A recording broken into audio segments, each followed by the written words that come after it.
April 5, 1976. A private jet lands in Houston, Texas. Inside, lying on a stretcher, is a man who weighs just 90 pounds. His hair hangs down to the middle of his back. His beard is long and unkempt.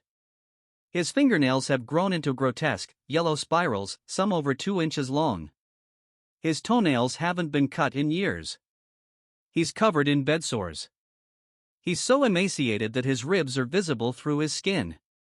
The medical team doesn't recognize him at first. How could they? This skeletal figure looks like a homeless person, someone who's been living on the streets for years, neglected and forgotten. But this man isn't homeless. He isn't forgotten. In fact, he's one of the richest men in the world. His name is Howard Hughes Jr. and he's worth approximately $2.5 billion, that's about $11 billion in today's money. He owns hotels, casinos, airlines, and aerospace companies. He controls vast portions of Las Vegas. His name is known around the world. Presidents have sought his advice. Movie stars have competed for his attention. Engineers have marveled at his genius. But for the last 15 years of his life, almost no one has seen him. He's lived in complete isolation, locked away in the top floors of hotels, the curtains always drawn, the doors always sealed. He hasn't felt sunlight on his skin in over a decade. He hasn't walked more than a few feet in years. He exists in a bizarre twilight world of his own creation. A prison built not by enemies, but by his own mind. 4 hours after landing in Houston, Howard Hughes is declared dead. He's 70 years old, though he looks like he's 100. The official cause of death, kidney failure. But the real cause? That's far more complicated. This is the story of one of the most brilliant, talented, charismatic men America has ever produced. A man who achieved the impossible again and again. Who built empires? Who set world records? Who dated the most beautiful women in Hollywood? Who created technologies that changed aviation forever? And then, he disappeared. Not physically, but mentally. He descended into a nightmare of obsession, paranoia, and compulsion that slowly consumed him. By the end, the man who had everything had imprisoned himself so completely that death might have been a mercy. This is the story of Howard Hughes. Aviator. Filmmaker. Engineer. Billionaire. Playboy. Recluse. Madman.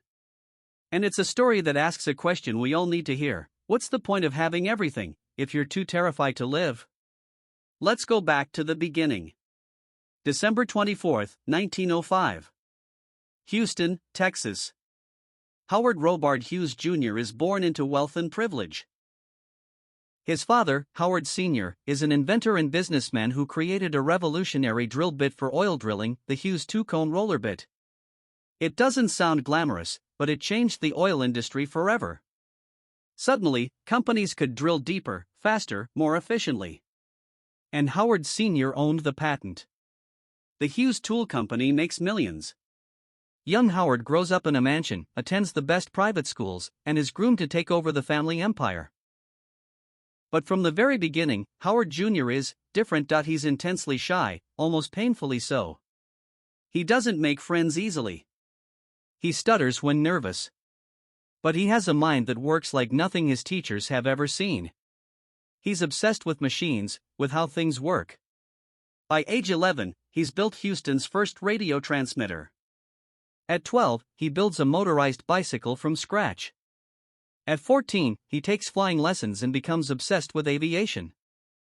His mother, Aline, is overprotective to the point of obsession.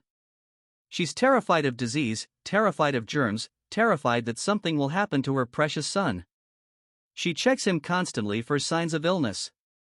She forbids him from playing with other children for fear he'll catch something. She instills in him a deep, profound fear of contamination. This fear will eventually destroy him.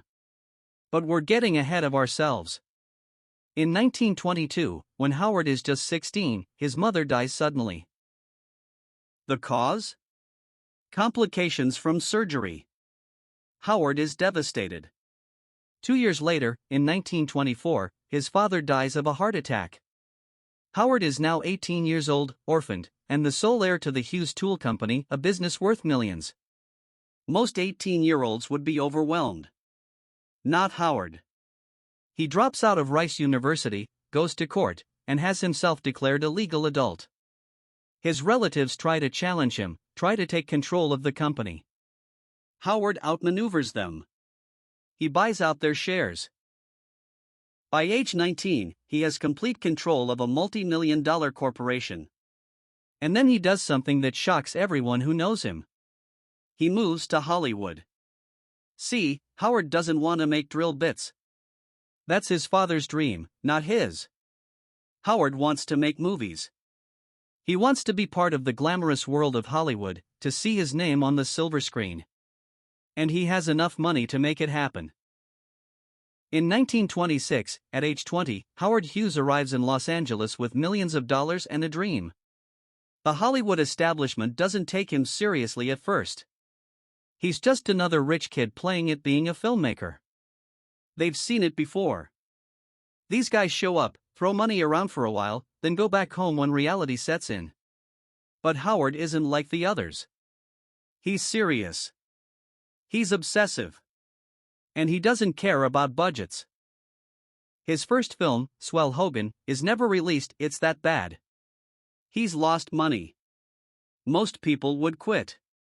Howard doubles down. He produces 2 Arabian Nights in 1927. It wins an Academy Award for Best Director. Suddenly, Hollywood is paying attention. Then comes Hell's Angels. Oh boy. Hell's Angels. This is where we see the real Howard Hughes emerge. The genius. The obsessive. The man who will spend any amount of money, take any amount of time, push any boundary to achieve perfection. Hell's Angels is a World War I aviation film. Howard wants it to be the most spectacular thing ever put on screen. He wants real planes. Real aerial combat. Real danger. He doesn't want models or trick photography. He wants the real thing. So he buys planes. Not a few planes. He buys 87 vintage World War I aircraft. He hires over 130 pilots. He essentially creates a private air force for a movie. The budget spirals out of control. He starts with $1 million. It grows to $2 million. Then $3 million. His accountants are panicking. His business managers are begging him to stop. Howard doesn't care. He keeps shooting, keeps spending.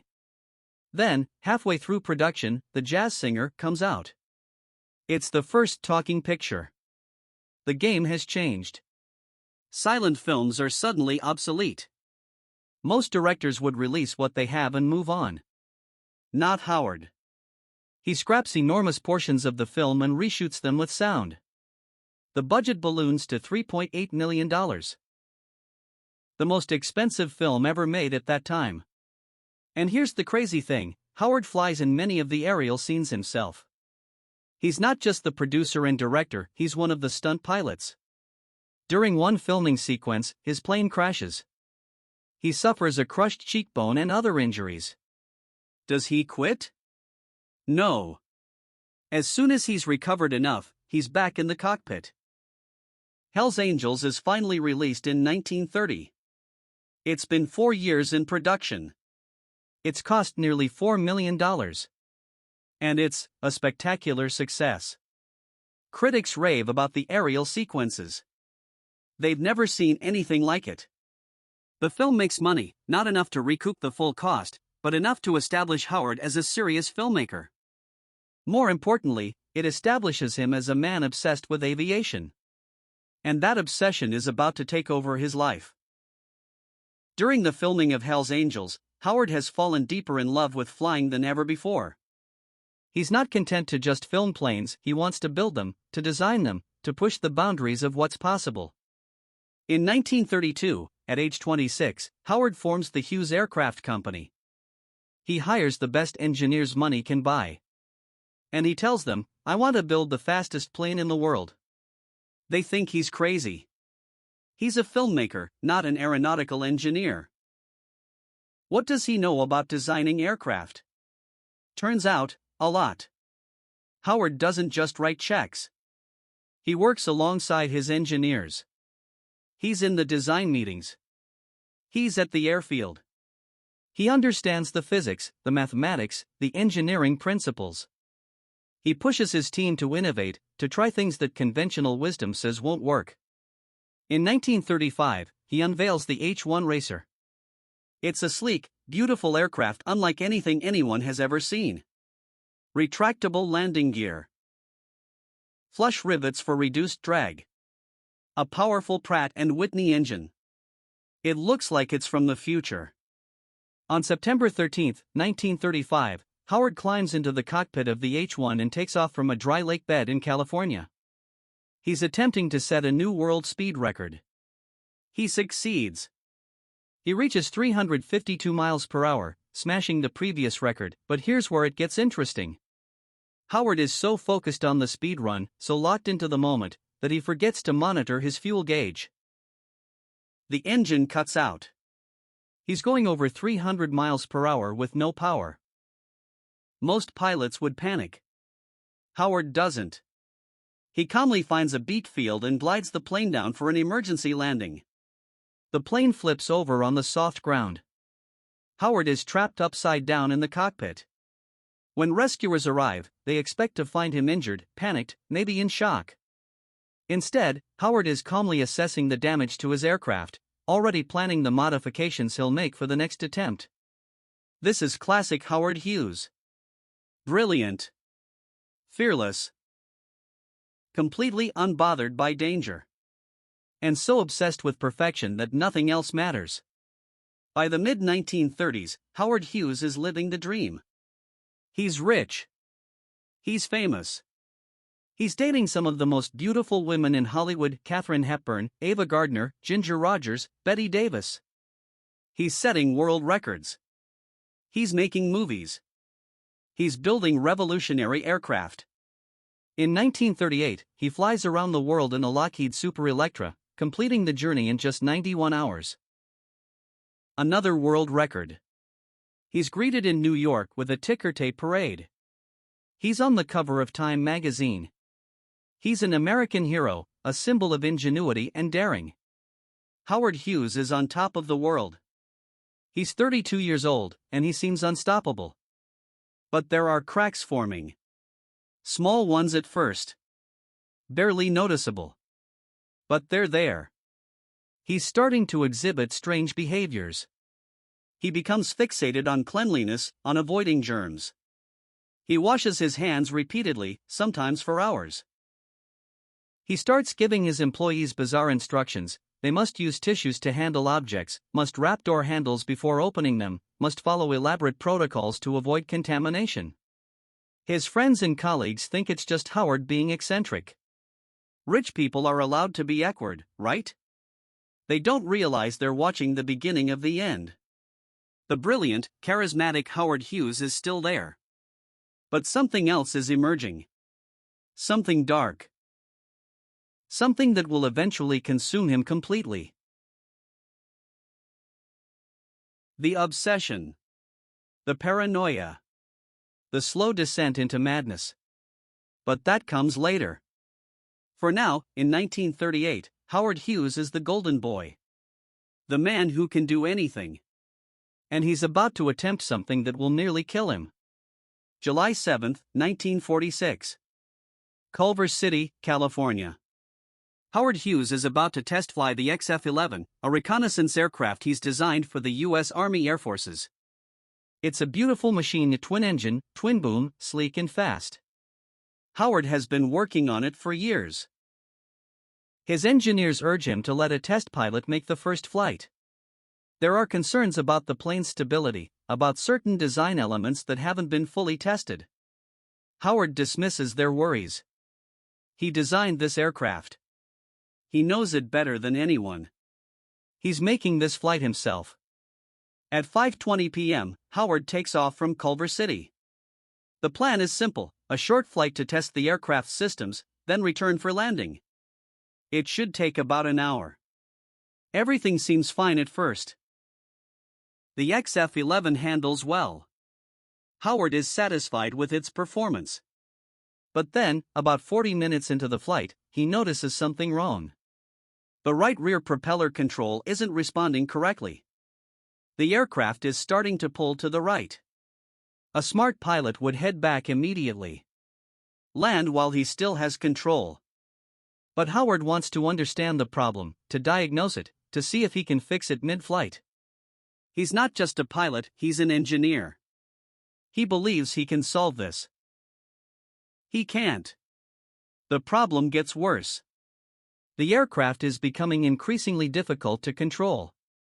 Howard is now over Beverly Hills, a densely populated residential area. He's losing altitude.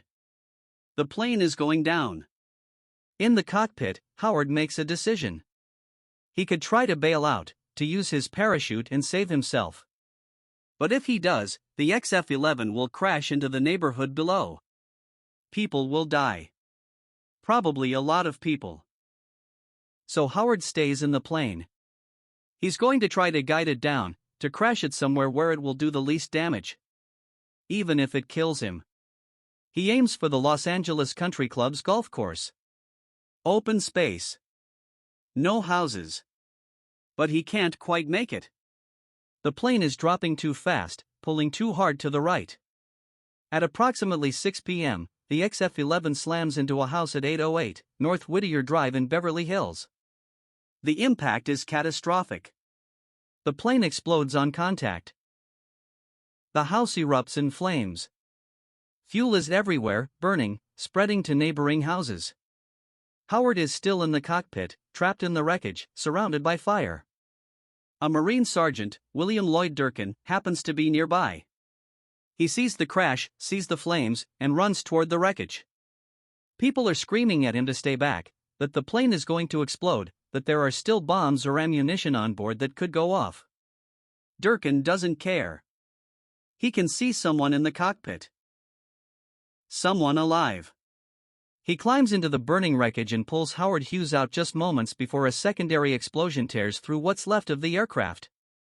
Howard is barely conscious. His injuries are catastrophic. Multiple crushed vertebrae. Crushed collarbone. Crushed ribs, so many broken ribs that bone fragments have pierced his lungs and heart. His left lung has collapsed.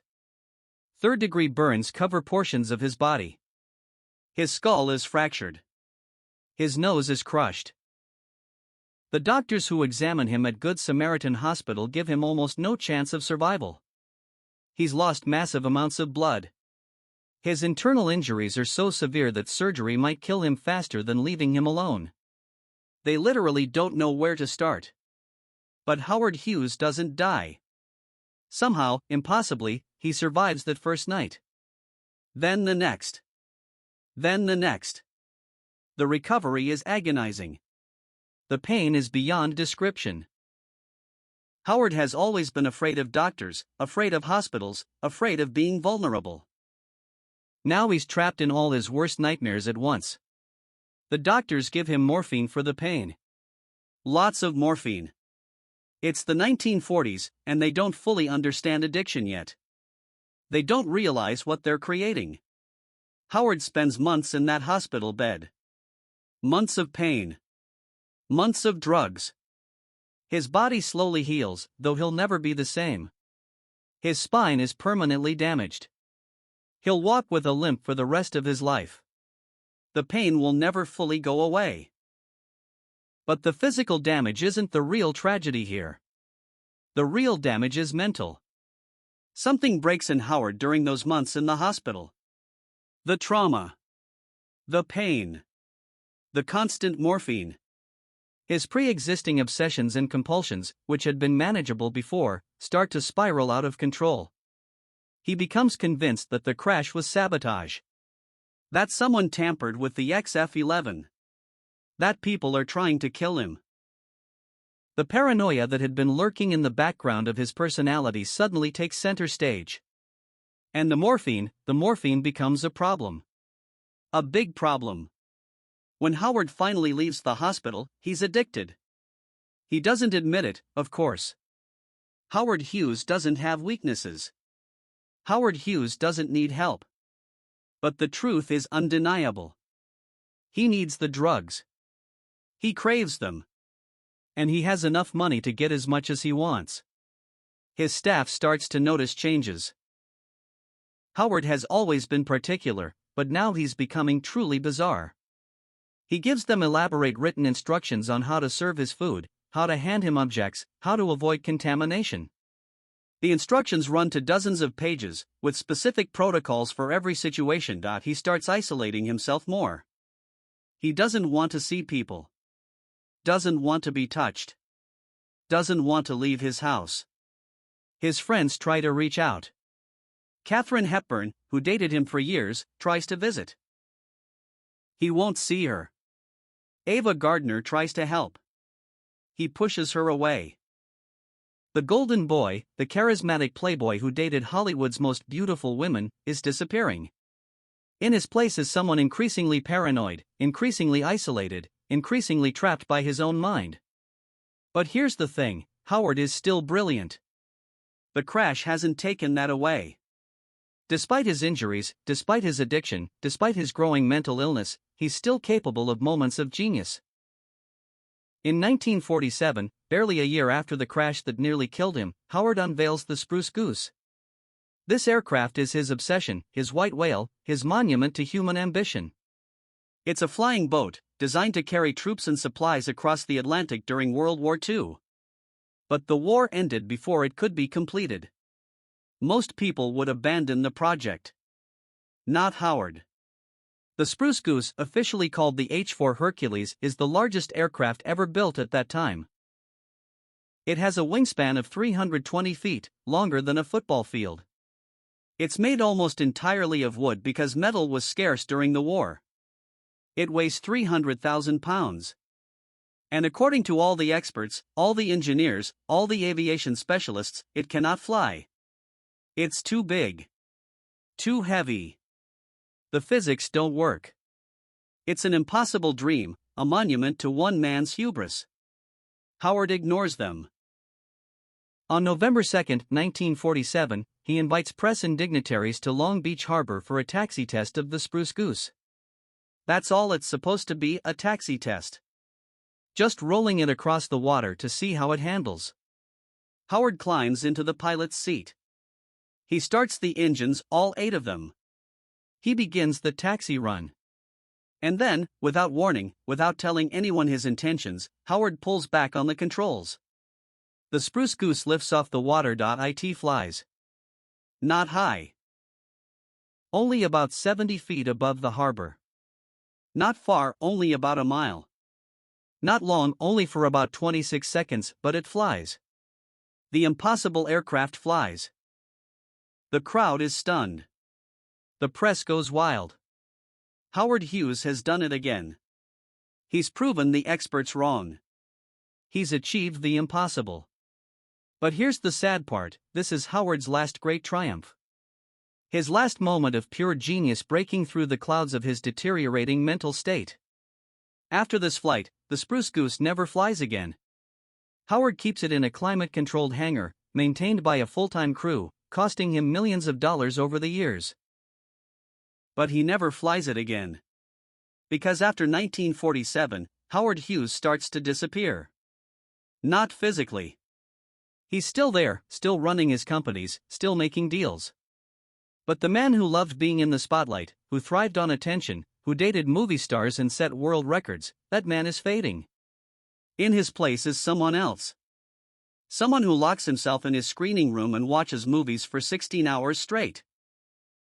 Someone who gives his staff bizarre instructions written on yellow legal pads. Someone who is terrified of germs, terrified of contamination, terrified of the world outside his controlled environment. The morphine addiction is getting worse. He's adding codeine now. And later, Valium.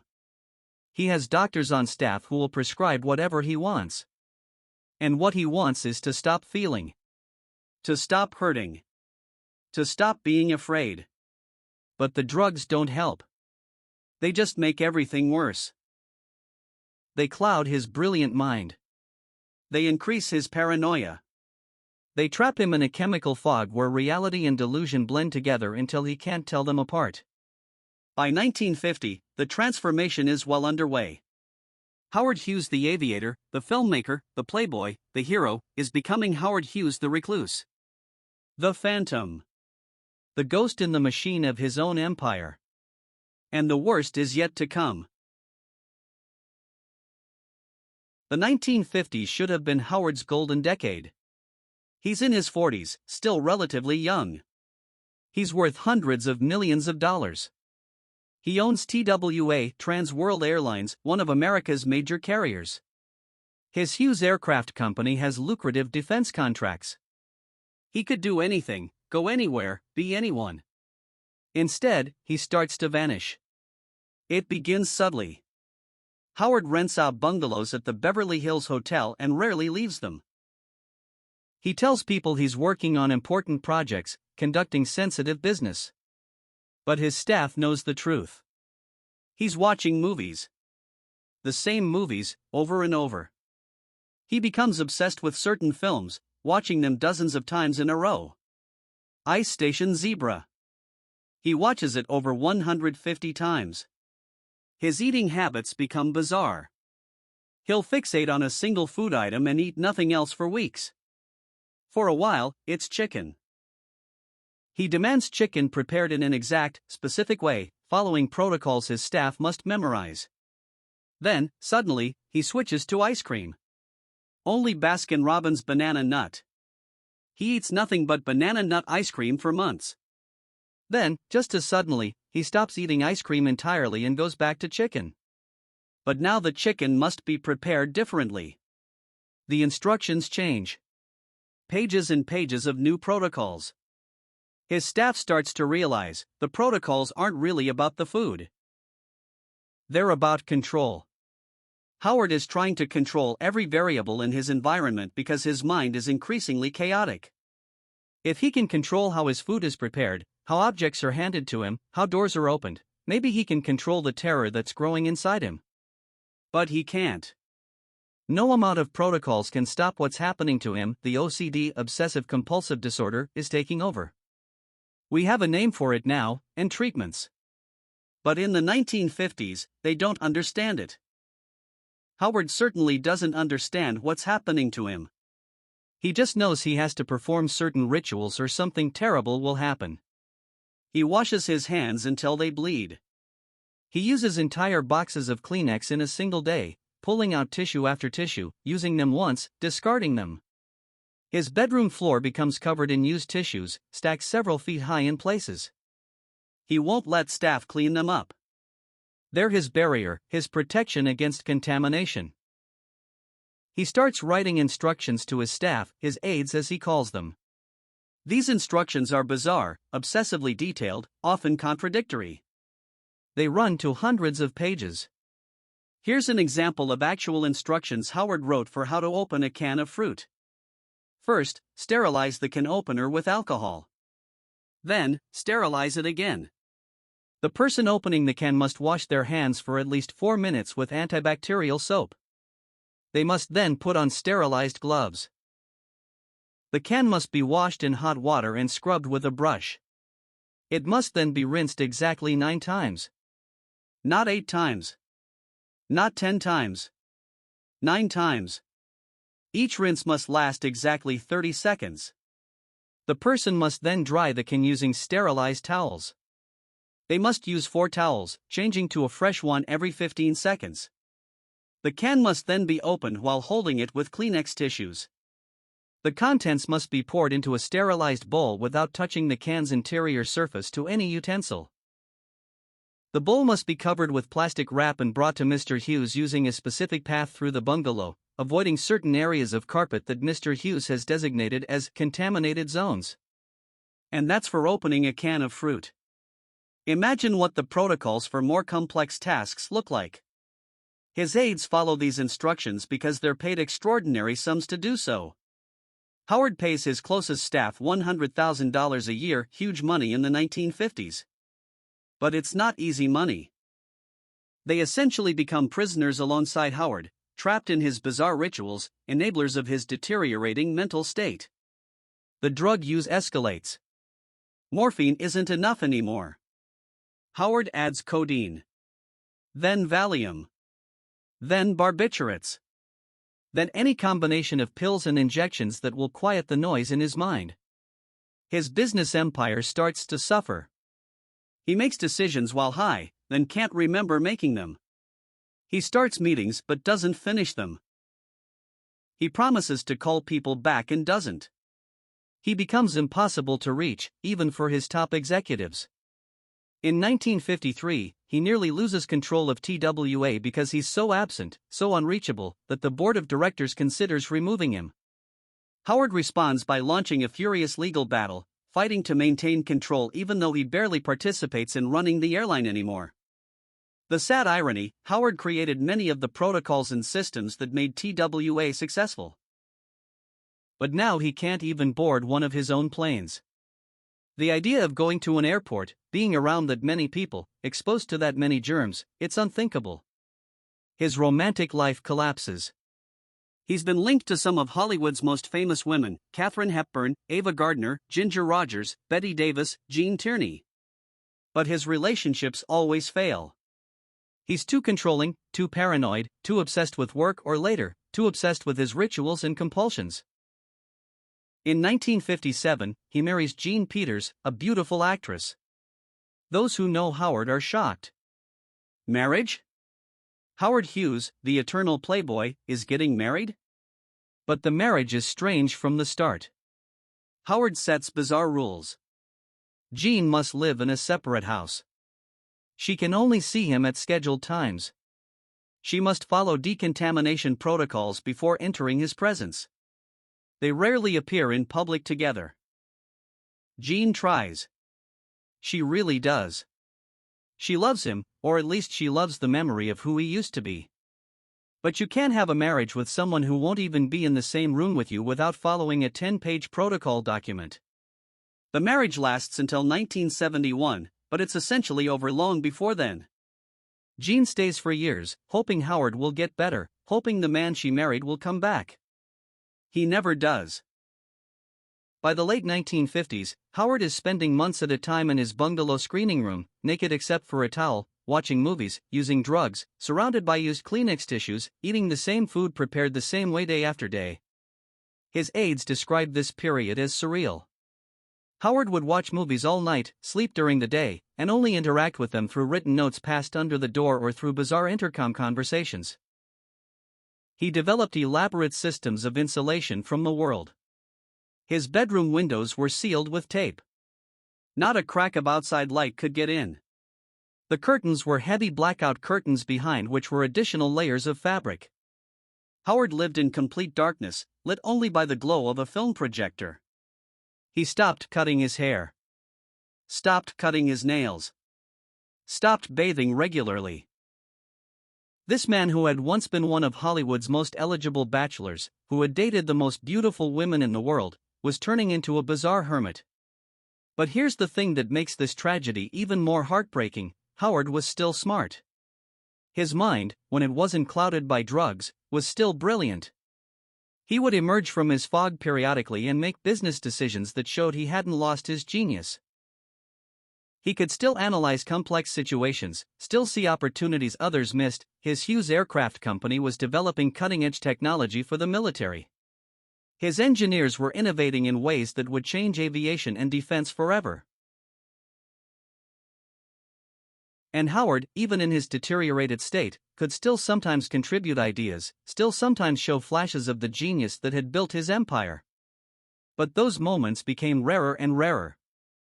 The drugs and the mental illness were winning. In 1958, Howard makes a decision that will define his final years. He decides to leave Los Angeles. The city holds too many memories. Too many people know him. Too many variables he can't control. He wants to go somewhere he can create a completely controlled environment. Somewhere isolated. Somewhere he can disappear completely. He chooses Las Vegas. Not the Las Vegas of today. This is 1958 Las Vegas, still relatively small, still controllable, still a city where a man with enough money can buy anything, including privacy. Howard rents the entire top 2 floors of the Desert Inn Hotel. He moves in with his aides, his protocols, his drugs, his films. He seals off the floors. Posts guards at the elevators. Covers the windows. Creates a hermetically sealed environment where no one can reach him without his permission. The plan is to stay a few weeks. He stays for 4 years. And during those 4 years, locked away in the top of the Desert Inn, Howard Hughes completes his transformation from eccentric billionaire to something else entirely. Something no one on the outside can quite understand or believe. A ghost. A phantom. A legend whispered about but never seen. The man who disappeared into his own mind. November 1966. The Desert Inn, Las Vegas. Howard Hughes has been living in the penthouse for 4 years. The hotel's management is getting frustrated. They reserved those floors for Howard temporarily. He was supposed to be a regular guest, maybe stay a few weeks, maybe a month. But Howard won't leave. And his presence is causing problems. The hotel can't use those prime penthouse floors for high roller guests. They're losing revenue. They need those rooms. So the Desert Inn's management does something bold. They tell Howard Hughes he has to leave. They give him notice. They expect him to be angry, to fight, but ultimately to pack up and go somewhere else. Instead, Howard buys the hotel. Just buys it. The entire Desert Inn. For $13.25 million. Problem solved. You can't be kicked out of a hotel you own. This is peak Howard Hughes logic. Most people would simply move to another hotel. Howard buys the building. But he doesn't stop there. Over the next few years, Howard goes on a Vegas buying spree. He purchases the Sands Hotel and Casino. Then the Frontier. Then the Silver Slipper. Then the Castaways. Then the Landmark. At one point, Howard Hughes owns more Las Vegas real estate than anyone else in the city. He's single-handedly reshaping the Vegas landscape. The bizarre part? He never leaves his penthouse. He's buying these massive properties, making deals worth tens of millions of dollars, and he never actually sees them. He negotiates everything through intermediaries, makes decisions based on reports and descriptions, manages an empire from a dark room he hasn't left in years. His penthouse at the Desert Inn becomes the center of a strange, hidden empire. Howard lives in one bedroom. The connecting rooms are occupied by his aides, a rotating team of Mormon men Howard has specifically recruited. Why Mormons? Howard has a theory that Mormons are clean living, trustworthy, and don't drink or use drugs. He believes they're less likely to be contaminated, less likely to bring germs into his environment. It's delusional reasoning, but at this point, a lot of Howard's reasoning is delusional. These aides, men like John Holmes, LeVar Myler, Roy Crawford, become Howard's only human contact. They pass him food. They deliver his medications. They screen his movies. They write down his endless, rambling instructions. And they're sworn to absolute secrecy. They sign NDAs that threaten devastating legal consequences if they ever speak about what happens in the penthouse. They're paid extremely well, around $100,000 a year each, plus bonuses. But they're essentially prisoners, just like Howard. They work in shifts, usually a few days on, a few days off.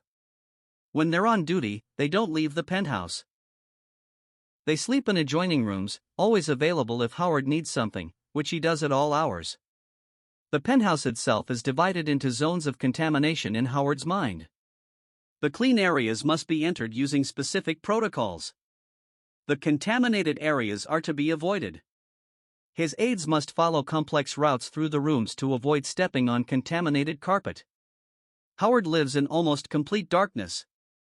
The windows are covered with heavy drapes and then sealed with tape. Not a sliver of outside light penetrates. The only illumination comes from a film projector when Howard is watching movies, or occasionally a small lamp. He sits in a white leather chair, naked except for a towel draped across his lap. His hair has grown down past his shoulders. His beard is long and unkempt. His fingernails and toenails have grown into long, yellow, twisted spirals. He weighs about 120 pounds, gaunt for his 6 feet 4 inches frame. Around him, on the floor, are stacks of Kleenex tissues. Hundreds of them. Thousands. He uses them constantly, pulling them from the box, using them to handle objects, to cover surfaces, to protect himself from contamination. He goes through dozens of boxes per week. The movie projector runs almost constantly. Howard watches films, the same films over and over. He's particularly obsessed with Ice Station Zebra, a Cold War thriller. He watches it again and again and again. His aides lose count maybe 150 times? Maybe more? Between films, Howard writes page after page of instructions on yellow legal pads. These instructions govern every aspect of his aide's behavior. How to hand him a spoon. How to open a door. How to bring him medication. How to serve his food. The instructions are insanely detailed, running to hundreds of pages, constantly being revised and updated. Here's an actual excerpt from one of Howard's instruction manuals. The door to my bathroom must be opened using the following procedure. First, put on a pair of clean tissue paper hand protectors. Make certain the tissues are from a fresh, previously unopened box. Open the door using only your right hand. The left hand must not touch the doorknob under any circumstances. Once the door is open, prop it open using the designated doorstop. Do not use your hand to hold it open. Do not use your foot. Use only the designated doorstop. If the designated doorstop is not available, do not proceed with opening the door. Instead, inform me immediately and await further instructions. When the door is propped open, remove the tissue hand protectors and dispose of them in the designated wastebasket. Do not let the used tissues touch any surface before disposal. If they accidentally touch a surface, that surface must immediately be cleaned according to Protocol 7B. After disposing of the tissues, wash your hands for exactly 4 minutes using the designated soap.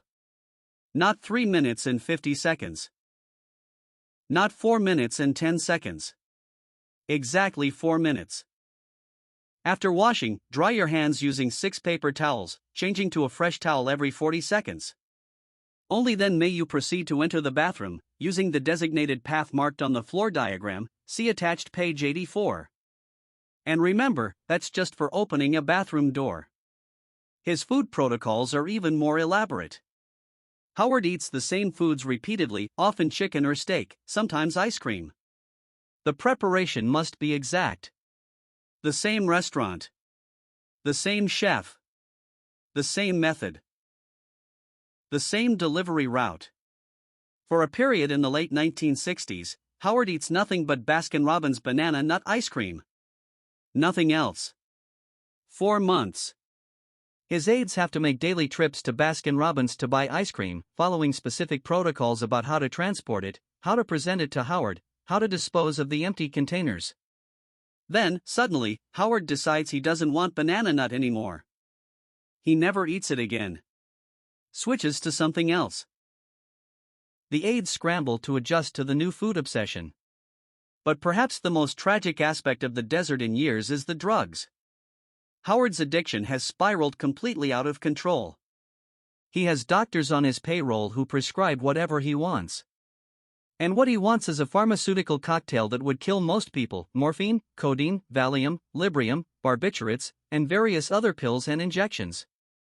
His aides are responsible for administering these drugs. They give him injections. They bring him pills. They watch him slide deeper into addiction, and there's nothing they can do. If they refuse, they'll be fired and replaced with someone who will comply. The injections are particularly disturbing. Howard's arms and legs become covered in injection marks, scar tissue building up from years of repeated injections. Eventually, there are so few unscarred spots that his aides have trouble finding a place to give him his next shot. Howard himself doesn't seem to notice or care.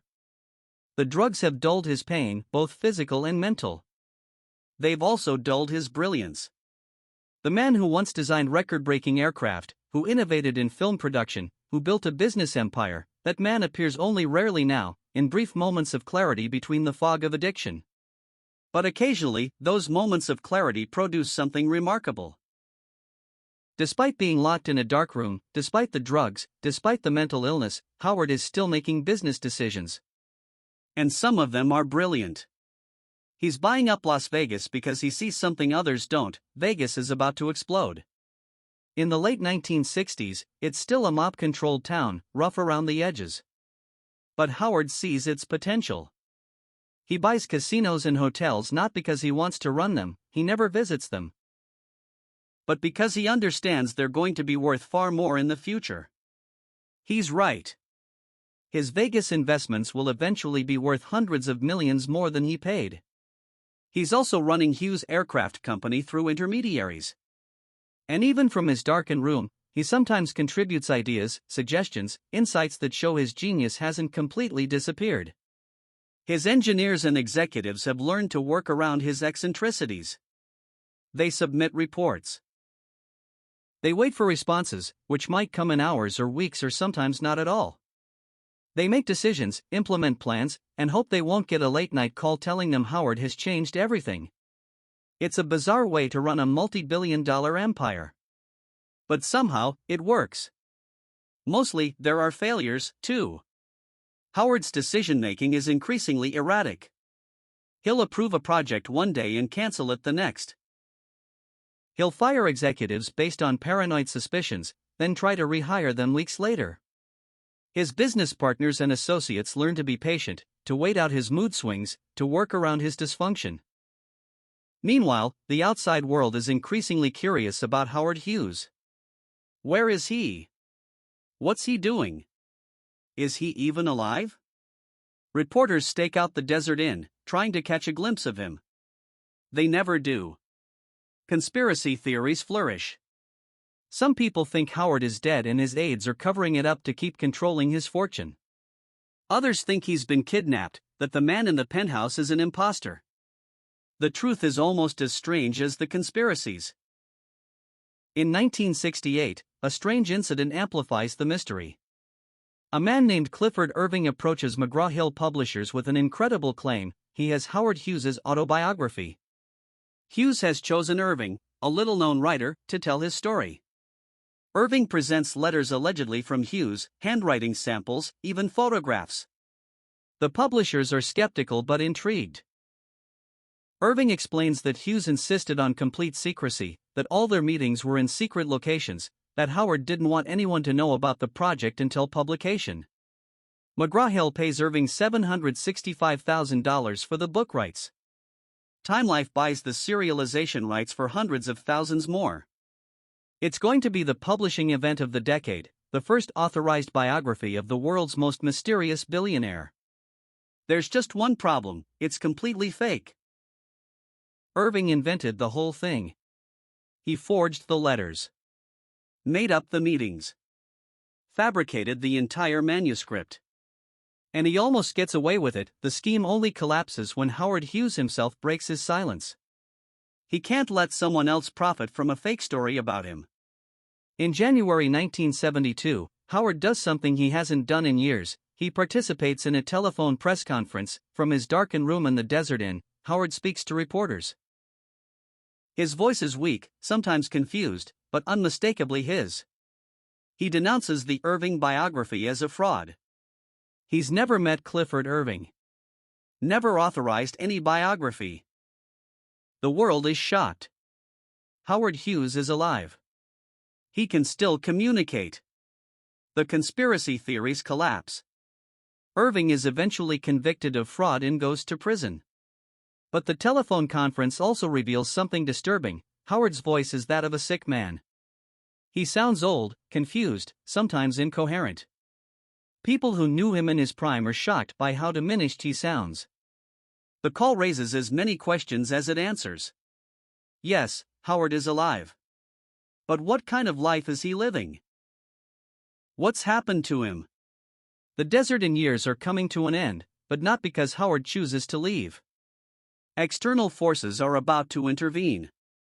In 1970, the Nevada Gaming Commission starts asking questions about Howard's casino holdings.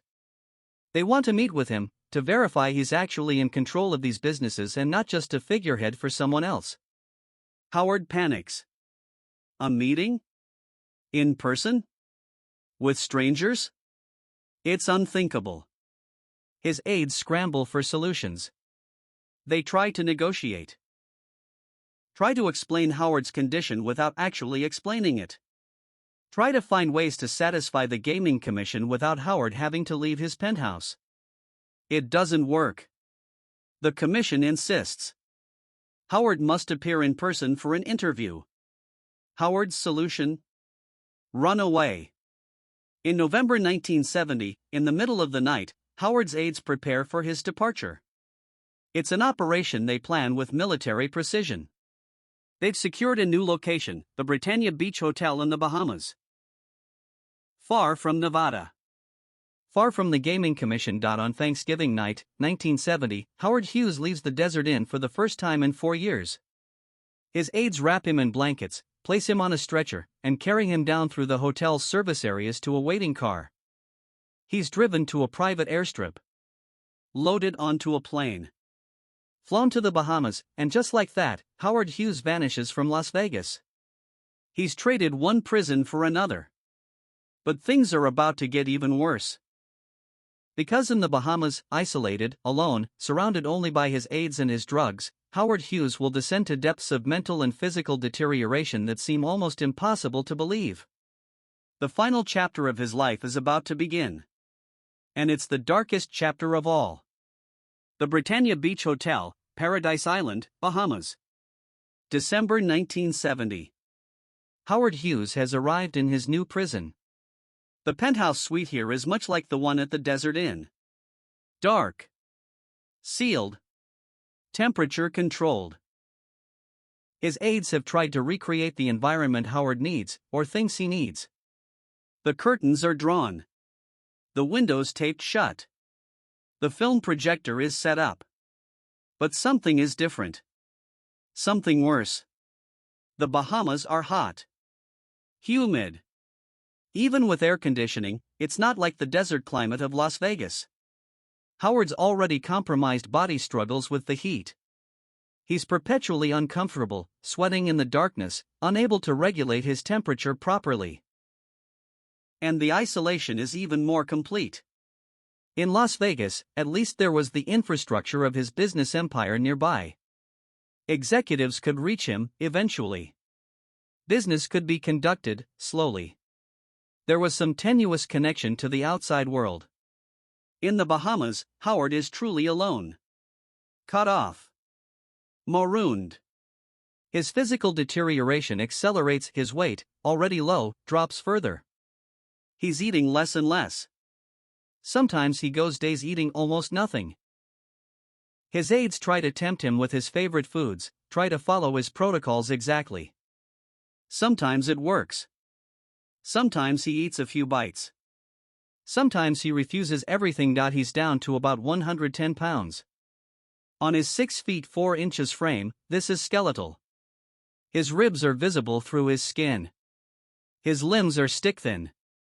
He looks like a concentration camp survivor. His hair has grown wild, down to his mid-back, dirty and matted. His beard is long and unkempt. His fingernails have curled into spirals, some over 2 inches long, yellow and thick. His toenails are the same, making walking, not that he walks much anymore, painful and difficult. He has bed sores from lying in the same position for hours, days. The sores become infected. They smell. His aides try to treat them, but Howard won't allow proper medical care. He doesn't trust doctors. Hasn't trusted them since the 1946 crash. The drug use is worse than ever. Multiple injections per day. Handfuls of pills. Howard is in a near constant state of sedation, emerging from the fog only occasionally to issue new instructions or make business decisions that may or may not make sense. His aides are increasingly concerned. They're not medical professionals. They're watching a man destroy himself and they don't know how to stop it. A few suggest getting real doctors involved, getting Howard into a hospital. But Howard refuses. And they're loyal to Howard, not to his health. Plus, they're afraid. Afraid of losing their jobs. Afraid of legal consequences. Afraid of what might happen if they break the wall of secrecy Howard has built around himself. So they watch. And they enable. And Howard gets worse. In 1972, Howard moves again. The Bahamas government is asking questions, wanting to meet with this mysterious American billionaire living in one of their hotels. Howard can't handle the pressure. He moves to Managua, Nicaragua. The dictator Somoza is friendly to rich Americans who don't ask too many questions and bring money into the country. Howard rents the entire top floor of the Intercontinental Hotel. Nicaragua is even more isolated than the Bahamas.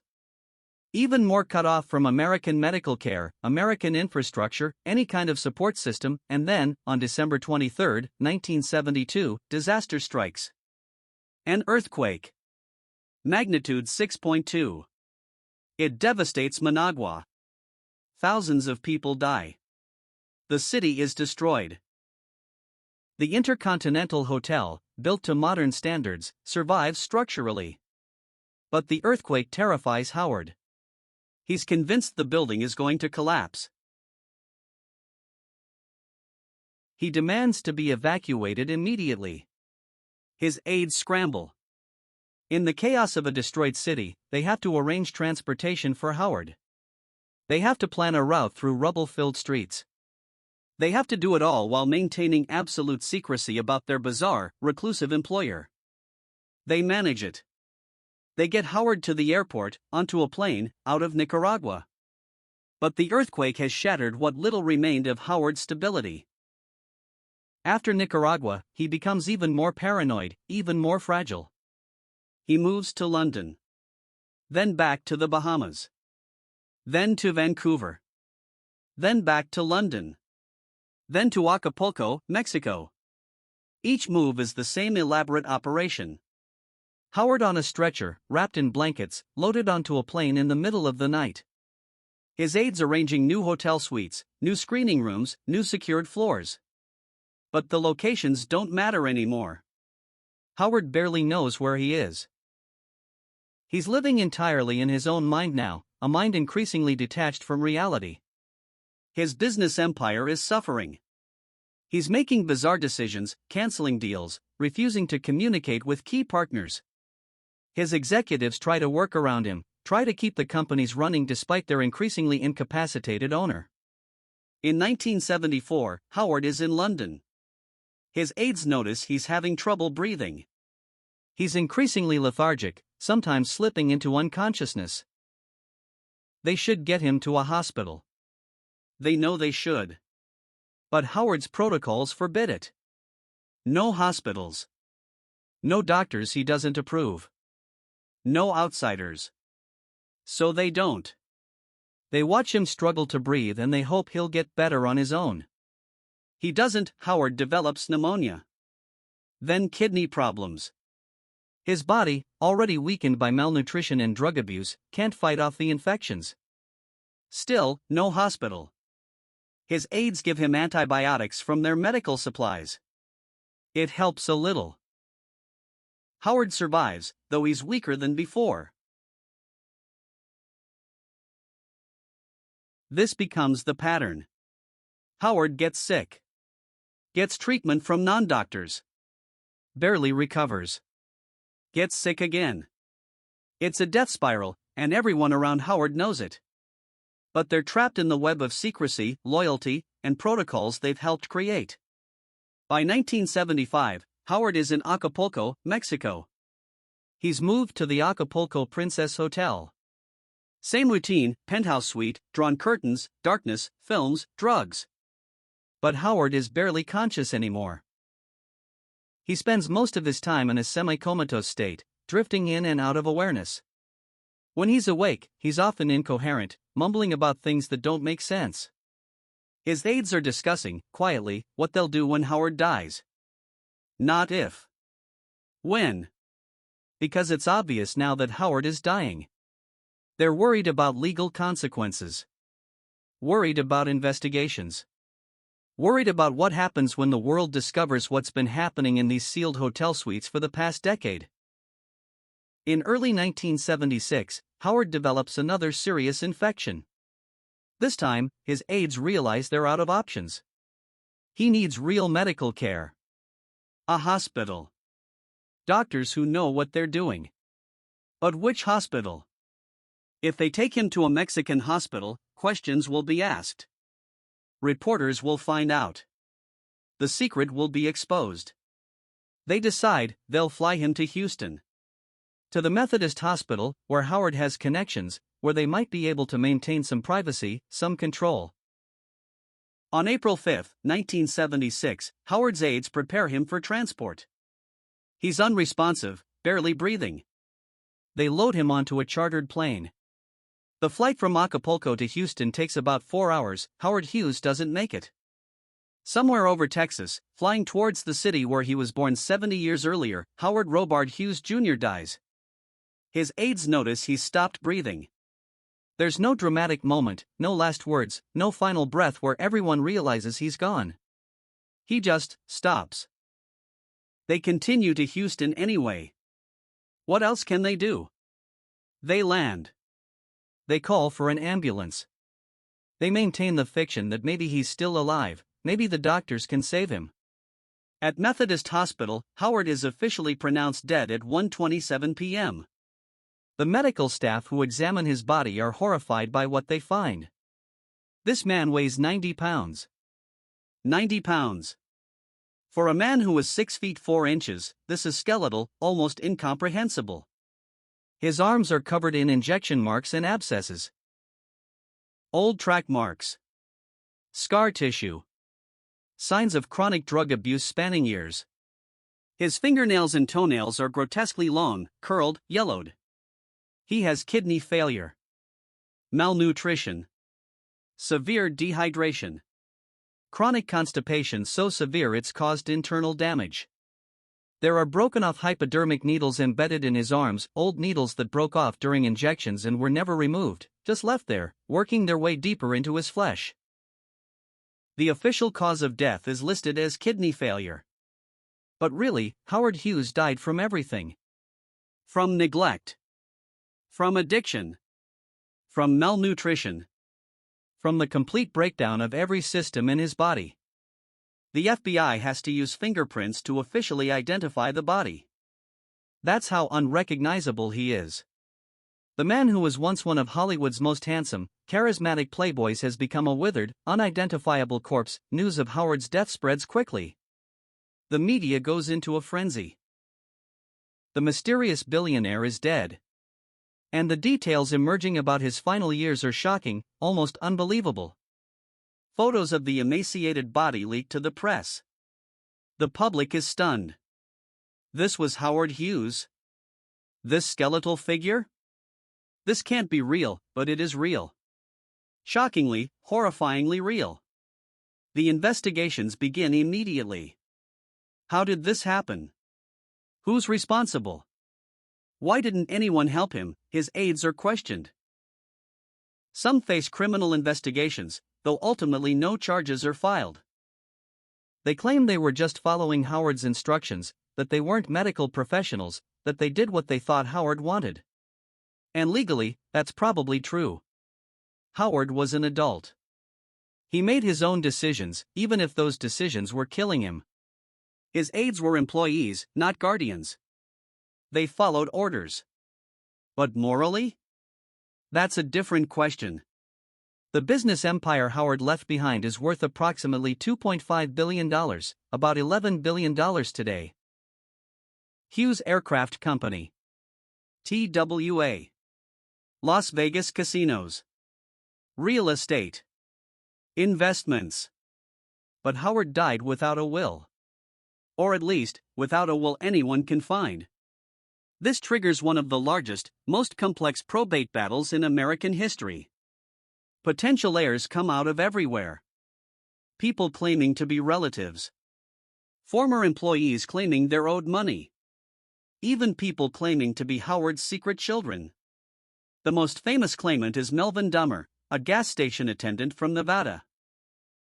Dahmer claims that in 1967, he picked up a disheveled old man in the desert, gave him a ride, and the man claimed to be Howard Hughes. Later, Dahmer supposedly received a will leaving him millions. The Mormon will, called that because it leaves money to various Mormon churches, supposedly names Dahmer as a beneficiary. It's almost certainly a fake. Handwriting experts dispute its authenticity. The story seems too convenient. But it becomes a media sensation anyway. The probate battle rages for years. Dozens of claimants. Hundreds of lawyers. Millions in legal fees. Finally, in 1983, the courts settle the matter. Howard's estate is divided among his maternal family's heirs, various cousins he'd never met or barely knew. None of them was close to Howard. None of them really knew him. The irony is perfect. Howard Hughes, who spent his entire life trying to control everything, ended up with no control over his own legacy. His wishes, whatever they might have been, are unknown. His fortune goes to strangers. His fortune goes to strangers. His companies are sold off. His empire is dismantled. But perhaps the saddest part of Howard's death is this. He died alone. Despite his billions, despite his power, despite his fame, Howard Hughes died with no real friends, no close family, no one who truly loved him. The people around him in his final years were employees. People paid to be there. When the paychecks stopped, they left. No one mourned him. Not really. People mourned the idea of Howard Hughes, the legend, the aviator, the filmmaker, the genius. But the man himself? The broken, paranoid, drug-addicted recluse who died weighing 90 pounds? Who would mourn that? His funeral was small, private. He was buried next to his parents in Houston. And then the world moved on. The legend faded. The empire was sold. The mystery was solved. Howard Hughes was gone. But the question remains, how did it come to this? How does someone with everything end up with nothing? How does brilliance descend into madness? How does a life of achievement end in such tragedy? We need to talk about what really killed Howard Hughes. Because it wasn't kidney failure. That's just what finally stopped his heart. What killed Howard Hughes was obsessive-compulsive disorder. OCD.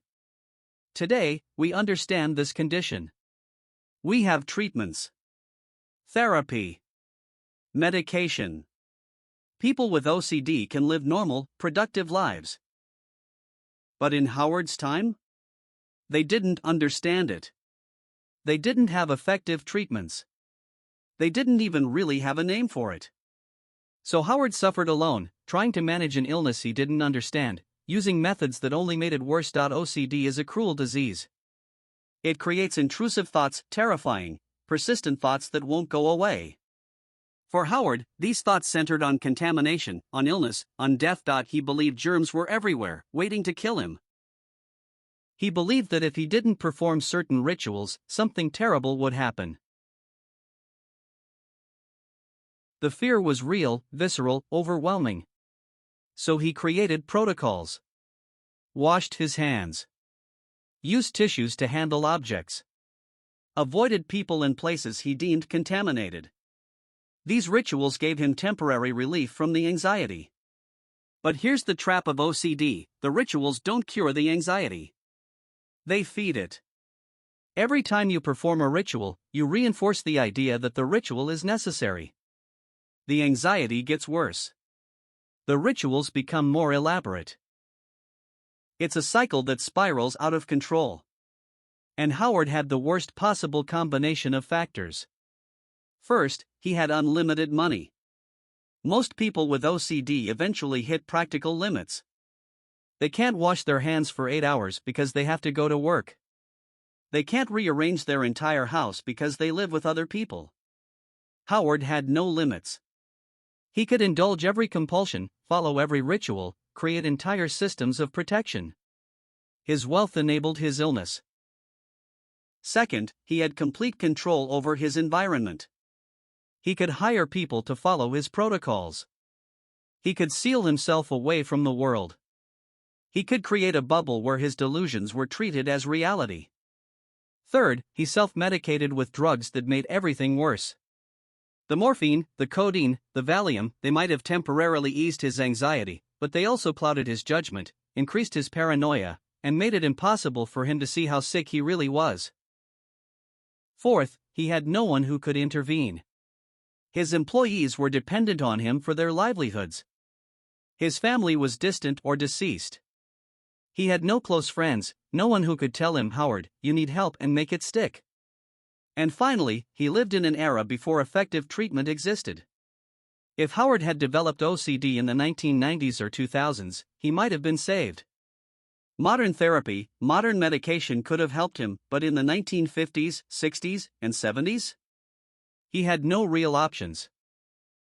So his OCD grew worse and worse, unchecked, until it consumed him entirely. The tragedy is that Howard Hughes didn't have to end this way. If he'd sought help early, if he'd trusted doctors, if he'd been willing to admit he had a problem, maybe things would have been different. But admitting you need help requires vulnerability. And Howard Hughes couldn't be vulnerable. His entire identity was built on being in control, being the smartest person in the room, being someone who solved problems rather than had them. Asking for help would have meant admitting weakness. And Howard couldn't do that. So instead, he imprisoned himself. Created elaborate systems to manage his fear. Pushed away everyone who cared about him. And slowly, methodically, destroyed himself. It's important to understand, Howard Hughes wasn't weak. He wasn't stupid. He wasn't morally deficient. He was sick. He had a mental illness that was just as real, just as debilitating as any physical disease. And he lacked the tools to fight it. We shouldn't judge Howard for succumbing to OCD any more than we judge someone for succumbing to cancer. But we should learn from his tragedy. Today, millions of people struggle with OCD. Most of them aren't billionaires. Most of them can't afford to indulge every compulsion, to create isolated bubbles, to retreat from the world. And that's actually a good thing. Because those practical limitations often force people to seek help. To try therapy. To take medication. To fight the disease rather than surrender to it. The resources exist now that didn't exist in Howard's time. Cognitive behavioral therapy, especially exposure and response prevention, can be highly effective for OCD. Medications like SSRIs can reduce symptoms. Support groups can provide community and understanding. People with OCD today have hope. Real, tangible hope. Howard didn't have that. And it killed him. But what about Howard's legacy? What do we remember when we think of Howard Hughes? For some people, the final years overshadow everything else. They think of the crazy recluse, the drug addict, the man with the long fingernails locked in a dark room. That's the image that dominates. But that's not the whole story. That's not even most of the story. Howard Hughes achieved extraordinary things. Real things. Important things. He advanced aviation technology. The H-1 racer influenced aircraft design for decades. Technologies developed by Hughes Aircraft Company contributed to everything from satellites to modern defense systems. He pushed the boundaries of filmmaking. Hell's Angels was a technical marvel that influenced how action films were made. His innovation in film production set new standards. He set world records. He circled the globe. He flew faster than anyone had before. He built businesses that employed thousands of people. Hughes Aircraft Company became one of America's leading defense contractors. TWA became a major airline. Yes, he also became a tragic figure. Yes, his final years were a nightmare. Yes, he died in one of the worst ways imaginable. But that doesn't erase the achievements. Doesn't negate the brilliance. Doesn't make the earlier Howard Hughes less real. The full truth of Howard Hughes is complicated. He was a genius and a madman. An innovator and a recluse. A playboy and a hermit. A man who achieved the impossible and a man who destroyed himself. He's all of these things at once. And maybe that's the real lesson of his life. Humans are complicated. We're capable of greatness and tragedy, often simultaneously. We can build empires and destroy ourselves. We can achieve our wildest dreams and still end up profoundly unhappy. Success doesn't cure mental illness. Money doesn't buy mental health. Achievement doesn't make you immune to suffering. Howard Hughes had everything the world says you should want: wealth, fame, power, achievement. He dated beautiful women. He set world records. He built an empire. And he died alone, terrified, weighing 90 pounds, his mind destroyed by an illness he couldn't understand and drugs he thought would help. If Howard Hughes could end up that way, with all his advantages, with all his resources, then all of us are vulnerable. All of us need to take mental health seriously. All of us need to be willing to ask for help when we need it. Because the alternative is too terrible to contemplate. Howard's aides, the men who spent his final years watching him deteriorate, have spoken publicly since his death. Most of them express regret. They wish they'd done more. Wish they'd pushed harder for real medical intervention. Wish they'd broken the wall of secrecy earlier. But they were trapped in an impossible situation, following the instructions of a man who was clearly sick but legally competent, who had the power to destroy their careers with a word, who demanded absolute loyalty. It's easy to judge them now. But put yourself in their position. Your boss is a billionaire who pays you more than you could make anywhere else. He's clearly sick, but he refuses help. He's giving you explicit instructions that you must follow to keep your job. What do? It's not a simple question. The real villains in Howard's story aren't his aides or his business partners or anyone else around him. The real villains are the stigma around mental illness that prevented Howard from seeking help. The lack of effective treatment options in his era. The enabling effect of unlimited wealth, which let Howard avoid the consequences of his deteriorating condition far longer than a normal person could. And perhaps most of all, Howard's own inability to be vulnerable, to admit he needed help, to accept that he couldn't solve this problem alone. In the end, Howard Hughes was defeated not by business rivals or technological limits or bad luck. He was defeated by his own mind. And the saddest part is, it didn't have to be this way. If Howard were alive today, if he developed OCD now rather than in the 1950s, he'd have options. Treatment. Support. Hope. He might have lived a full life. Might have continued innovating into his 70s and 80s. Might have found some peace. But he didn't get that chance.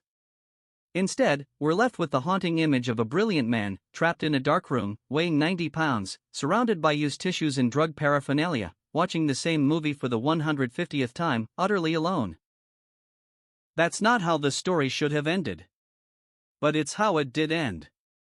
And maybe the best way to honor Howard Hughes's memory is to learn from his tragedy. To take mental health seriously. To seek help when we need it. To be compassionate toward those struggling with invisible illnesses. Because Howard Hughes was more than just a cautionary tale. He was a real person. A brilliant, complicated, deeply troubled person. He achieved extraordinary things. And he suffered extraordinary pain. Both of those things are true. And both deserve to be remembered. The grave of Howard Robard Hughes Jr. lies in Glenwood Cemetery in Houston, Texas. A simple headstone marks the spot. Nothing elaborate. Nothing that hints at the extraordinary life buried beneath. Visitors are rare. Most people have forgotten Howard Hughes. The younger generation doesn't know his name. The stories of his achievements, his records, his brilliance, they've faded into history. What remains are the cautionary tales. The weird stories about the recluse with long fingernails. The drug addict. The madman. But every now and then, someone who remembers the real Howard Hughes visits that grave. An old aviation enthusiast who appreciates what Howard contributed to flight. A film historian who understands his impact on cinema.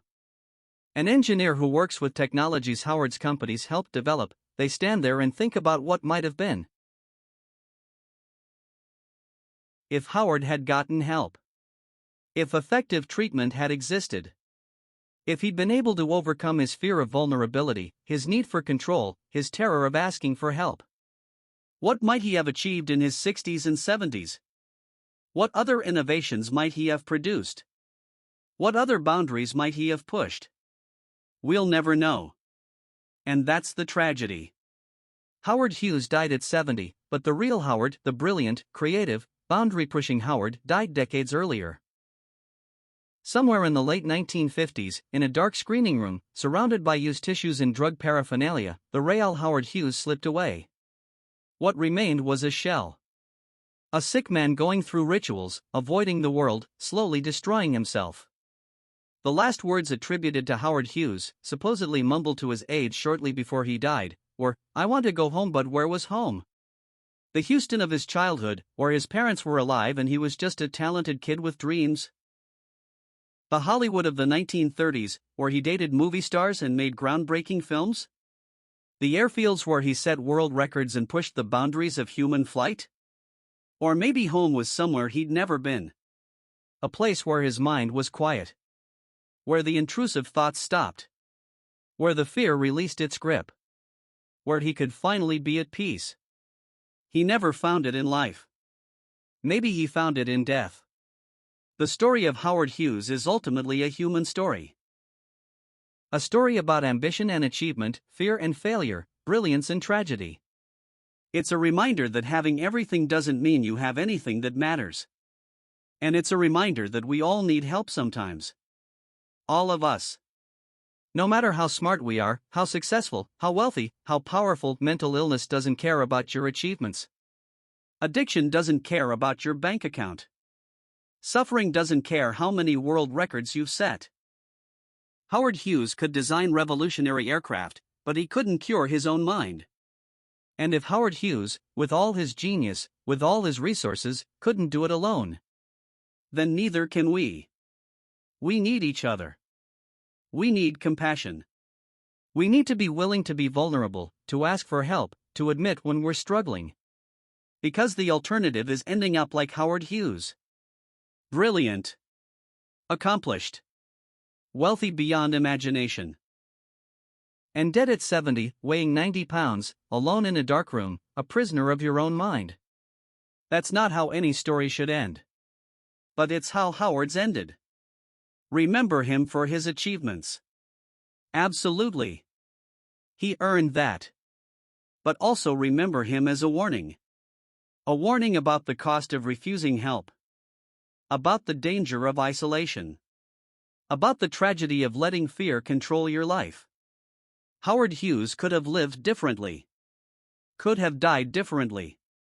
Could have left a different legacy. But he didn't. And now all that remains is his story. A story of the billionaire who disappeared. Not into thin air. But into his own mind. And never found his way back. Rest in peace, Howard. You deserved better. We all do.